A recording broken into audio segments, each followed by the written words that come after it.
Yaşad Fondunun, Asan Könüllülər Təşkilatının və Neftçi Peşəkar Futbol Klubunun birgə təşkilatçılığı, Azərkontakt Açıq Səhmdar Cəmiyyətinin baş sponsorluğu, Azərbaycan Respublikası Dövlət Neft Şirkətinin tərəfdaşlığı ilə Azərbaycan Respublikasının ərazi bütövlüyü uğrunda şəhid olmuş şəxslərin övladları üçün 6-cı Neftçili Yay Futbol Düşərgəsi layihəsi sona çatıb.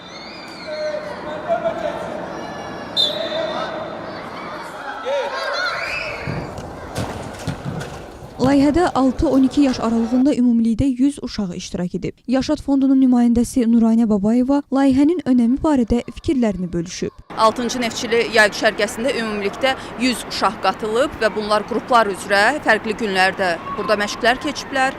Neftçinin peşəkar məşqçiləri tərəfindən oyunlara, ustad dərslərinə yönəliblər və futbola marağı olan uşaqlar üçün düşünürük ki, bu yaxşı bir fürsətdir.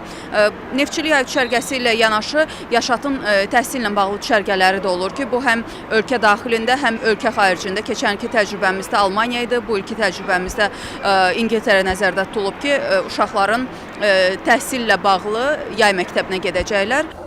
Həmçinin Neftçi Futbol Akademiyasının direktoru Cemal Bülbül də tədbirin önəmindən danışıb. Bu bizim borcumuz. Bunlar bizim çocuklarımız. Hepsi bizim evlatlarımız. Onlara çok şey borçluyuz. Atalarına, abilerine.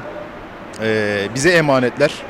Bizim de sorumluluğumuz burada onları yüzünü sadece bir kere bile güldürüyorsak ne mutlu bize. Büyük yük omuzlarımızda. İnşallah